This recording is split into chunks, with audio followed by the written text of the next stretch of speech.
ناظرین، ایک نہایت شاطر اور ماہر چور نے چوری کی خاطر نہایت مہنگا اور خوبصورت لباس پہن کر سراپا بازار میں سونار دکان میں چلا گیا۔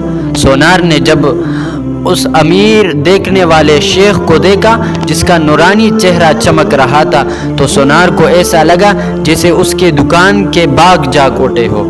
اسے پہلی بار اپنی ایک چھوٹی سی دکان میں وقار اور اضافے کا احساس ہوا۔ سونار نے آگے بڑھ کر اس شیخ کا استقبال کیا۔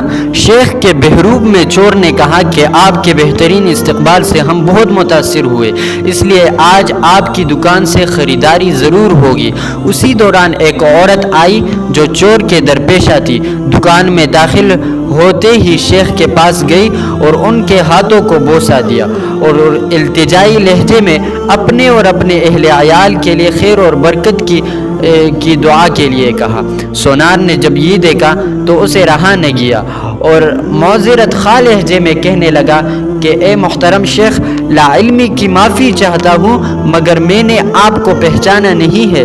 لڑکی نے یہ سن کر تعجب کا اظہار کیا اور سونار سے مخاطب ہو کر کہنے لگی، تو کیسے بدنصیب انسان ہو، برکت، علم، فضل اور عزت کا سبب خود چل کر تمہارے پاس آ گیا ہے اور تم اسے پہچاننے سے انکار کر رہے ہو۔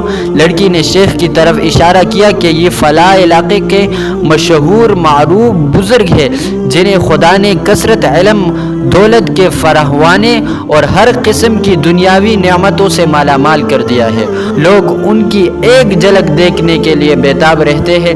سونار نے شیخ سے معافی مانگتے ہوئے کہا کہ شیخ صاحب، میں معافی کا طلبگار ہوں۔ میرا سارا وقت اس دکان کے اندر گزرتا ہے اور باہر کی دنیا سے بے خبر رہتا ہوں، اس لیے اپنی جہالت کی وجہ سے آپ عظیم شخصیت کو پہچان نہ سکا۔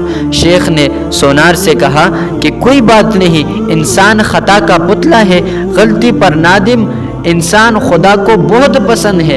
تو ایسا کر، ابھی میرا یہ رومال لے لو اور 7 دن تک اسے اپنا چہرہ پوچھتے رہو۔ 7 دن کے بعد میرا یہ رومال تمہارے لیے ایسی برکت اور ایسی رزق لائے گا کہ جہاں سے تمہیں توقع بھی نہ ہوگی۔ چوری نے بڑے ادب و احترام کے ساتھ رومال لیا، اسے بوسہ دیا، آنکھوں پر لگایا اور اپنا چہرہ پوچھا۔ ایسا کرتے ہی وہ بے ہوش ہو کر گر پڑا۔ اس کے گرتے ہی شیخ اور اس کے دوست لڑکی نے سارے دکان کو لوٹا اور دکان سے رفو چکر ہو گئے۔ اس واقعے کو 4 سال گزر گئے اور 4 سال کے بعد پولیس کے وردی میں ملبوس 2 اہلکار سونار کی دکان میں آئے۔ ان کے ساتھ وہی چور شیخ تھا جس کو ہتھکڑیاں لگی ہوئی تھی۔ سونار اس کو دیکھتے ہی پہچان گیا۔ پولیس والا سونار کے پاس آ گیا اور پوچھنے لگا کہ کیا آپ اس چور کو جانتے ہیں، کیونکہ آپ کی گواہی سے ہی قاضی اسے سزا سنا سکتا ہے۔ سونار نے کہا، کیوں نہیں، اس نے فلاں طریقے سے مجھے بے ہوش کر کے میرا دکان لوٹ لیا۔ میں اسے نہیں پہچانوں گا تو اور کسے پہچانوں گا؟ پولیس والا شیخ کے پاس گیا اور اس کی ہتھکڑی کو کھولتے ہوئے کہنے لگا کہ تم نے جس طرح دکان لوٹنے کا جرم کیا تھا، ٹھیک اسی طرح وہ ساری کارروائی دہراؤ تاکہ ہم طریقہ واردات کو دیکھ کر گواہ سمیت قاضی کے سامنے پیش کر کے تم پر فرد جرم قائد کر سکے۔ شیخ نے بتایا کہ میں اس طرح دکان میں داخل ہوا اور یہ کہا اور میری مددگار لڑکی آئی اور اس نے فلاں بات کی، پھر میں نے رومال نکال کر دکاندار کو دیا۔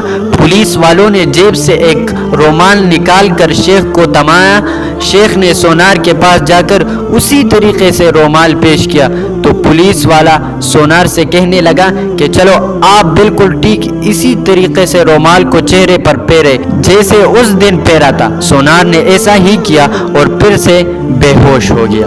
شیخ نے اپنے دوستوں کی مدد سے دوبارہ دکان کو لوٹا جنہوں نے پولیس والوں کی بیس بدل کر رکھا تھا۔ معزز سامعین، آج ہمارے ملک کا بھی بالکل یہی حالت ہے۔ کچھ عرصے بعد چور بیس بدل کر ہمارے پاس آتا ہے، خوبصورت اور جذباتی باتوں سے ملک کا سامان لوٹ کر کوتلی گلی سے نکل جاتا ہے۔ تھوڑا عرصہ گزرتا ہے، پھر ایک دفعہ پھر ایک نیا منظر، نیا لباس، نئی شکل، نیا حربہ جسے عوام دیکھ کر اعتبار کرتے ہیں، اور دوبارہ وہ بندہ چور نکلتا ہے اور عوام کو لوٹ پاٹ کر چلا جاتا ہے۔ اور یہ کہانی مسلسل 74 سال سے دہرائی چلی جا رہی ہے، اور پاکستان قوم بے وقوف بنتے چلے جا رہے ہیں۔